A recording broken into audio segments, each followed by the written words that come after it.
Hey, it's nice to have with us here on Primetime News, live on News First. I'm Mahina Bongzo. A very good evening, I'm Shane Silva. As usual, we start off with a look at the stories making headlines tonight. President declares open the new Kalari Bridge in Batticaloa.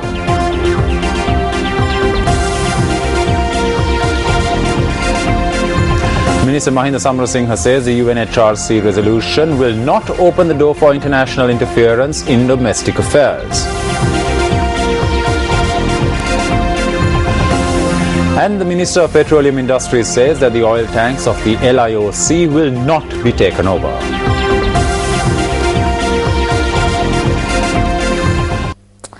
The United States says that it expects a credible, independent domestic probe this year into allegations of human rights violations in Sri Lanka. Addressing the media following the adoption of the US-sponsored resolution on Sri Lanka at the UN Human Rights Council in Geneva yesterday, the US Permanent Representative to the Council, Eileen Chamberlain Donohoe, expressed these views. No determination has been made by the Council members yet as to whether an international probe is required. What we're hoping for is a domestic, credible, independent investigation that satisfies the people of Sri Lanka. That has not happened to date. That's what's being called for this year. The resolution, which includes specific follow-up actions, including an interim update by the High Commissioner in September and a comprehensive report in March 2014 by the Office of the High Commissioner, is a strong signal that the international community intends to remain seized with the situation in Sri Lanka. Meanwhile, John Kerry, the recently appointed US Secretary of State, issuing a statement yesterday, said the vote in the Council encourages the Sri Lankan government to continue on its path towards lasting peace and prosperity. Kerry said that the resolution reaffirmed that Sri Lanka must take meaningful action on reconciliation and accountability in order to move forward. Incidentally, 7 amendments to the resolution proposed by India were rejected by the United States at the UNHRC. Several foreign media institutions, including the UK's Daily Mail, reported on the matter. The Daily Mail reported that among the amendments was one regarding the inclusion of a line on the concern of the international community in the draft, besides a suggestion to make the language a bit stronger. The report says that India's envoy to the UN, Dilip Sinha, was tasked with taking up the amendments with his US counterpart, Eileen Donohoe, following a meeting with Prime Minister Dr. Manmohan Singh. The Daily Mail reports that long deliberations followed before the US conveyed to India its reluctance to allow the suggestions over fears that they would jeopardize the vote. Now, the Presidential Special Envoy on Human Rights, Minister Mahinda Samarasinghe, said the Council was split in two in voting on the US-sponsored resolution on Sri Lanka. In an exclusive over-the-phone interview with News First from Geneva, Minister Samarasinghe expressed these views. There's no across-the-board, acceptance of this resolution. That is very clear. And what I made known when I articulated our position on behalf of the government was that despite these resolutions being brought, we will continue to do what we have to do in respect of our people. Minister Samarasinghe added that the adoption of the resolution will not open the doors for international interference in domestic affairs without the approval of Sri Lanka. Whatever is done has to be done in consultation and with the concurrence of the respective country. No one can come to a independent nation, sovereign country, and then impose, their will. The country has to agree. We will, of course, engage with anyone who is interested in assisting us, and if we need that assistance, we will then work with whoever is willing to give us that assistance. There is really no obligation on our part to work with anyone unless we think that it is useful to work with those entities.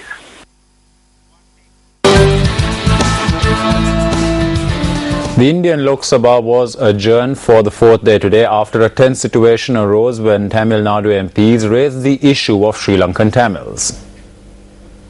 கோரி முழக்கமிட்டனர். அதேவேளையில் When the Lok Sabha convened today, the MPs had entered the chambers and voiced their protest. They charged that India had failed to bring forth a strong resolution on Sri Lanka. At this instance, MPs from the Congress party had noted that India has constantly focused its attention on Sri Lankan Tamils. India's Sun TV reported that the upper house, the Rajya Sabha, was also adjourned after a similar situation arose there. The chair had informed the House that Parliament would be adjourned until the 22nd of April. In the meantime, Indian Foreign Minister Salman Khurshid said that India would continue to press for an international independent probe against Sri Lanka for human rights violations. Clearing the federal government's stand, Khurshid in New Delhi said that all parties have collectively decided to move forward to protect India's foreign policy. Meanwhile, the DMK had slammed the Indian government, citing that it had failed to add amendments to the US-sponsored resolution on Sri Lanka, although India voted against Sri Lanka. The resolution against Sri Lanka. But what we wanted was not delivered. We wanted an independent international investigation. I think the resolution does not contain both the things. Now we feel that it is good for us to have come out of this alliance. Meanwhile, a government representative said that although other countries added amendments to the resolution, India never diluted the resolution.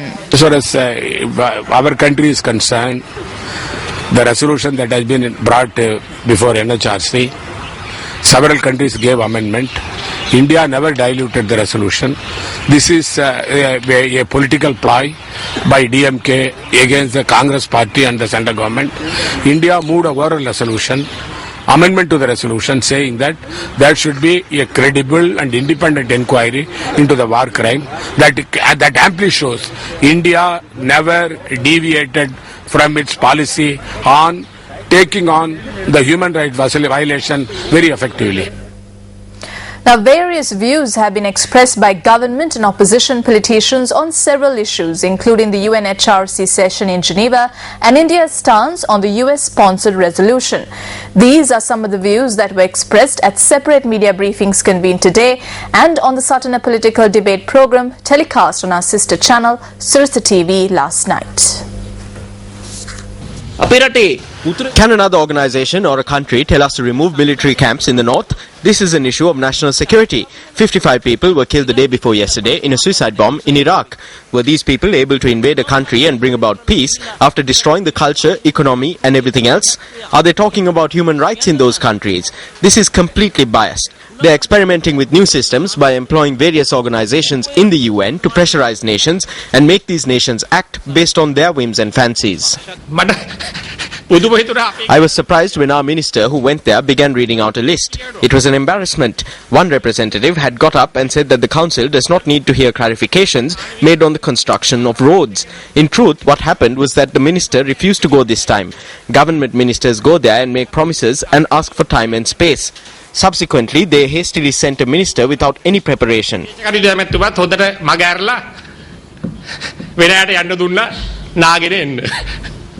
This government should be held responsible for the present state of affairs between Sri Lanka and South India.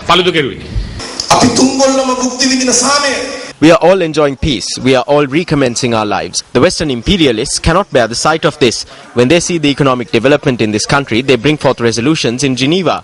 This is why they are attempting to tarnish our image in Geneva and Chennai. They are initiating programs in Geneva and Chennai and are looking to destabilize this country.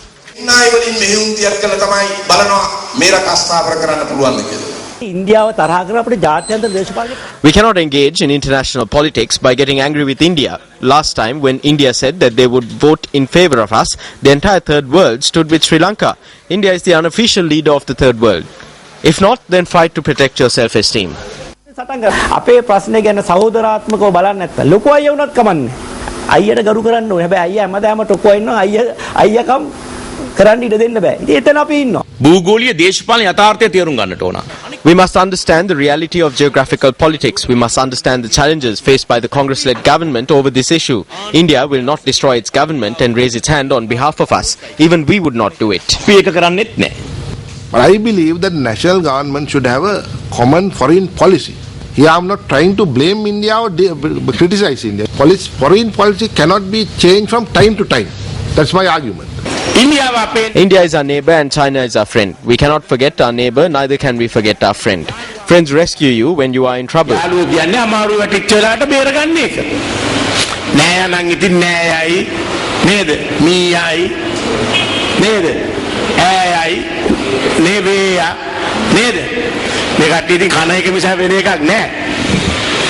We need our relatives as well. You cannot appoint commissions to escape from international pressure. If such a commission is made with such an intention, then the commission in question will not be independent. In order to honestly resolve this problem, we should immediately intervene to protect the rights of all people in this country. If anyone thinks that this can be resolved through development, it is a lie. Be it the US or India, they do not speak of human rights out of any love for us. ඇමරිකාව වේවා ඉන්දියාව වේවා අපිට ආදරයට මානව හිමිකම් ගැන කතා කරන්නේ නැහැ. ඒක ඉතාල පැහැදිලි. උගත් පාඩම් සහ ප්‍රතිසන්දානයේ Does the implementation of the Lessons Learnt and Reconciliation Commission report guarantee that there will be no conflict between the ethnicities in this country in the future? I think this commission report needs to be reviewed. While there is a handful of factors in this that are commendable, I do not think that this report has been prepared or designed to prevent conflict from arising, be it in the north or south. ඇති වෙන්නට ඉඩ නැති වෙන ආකාරය සකස් කරපු කාරණයක් නෙමෙයි මෙහි නිර්මාණය. Up next is a newspaper cartoon of the day.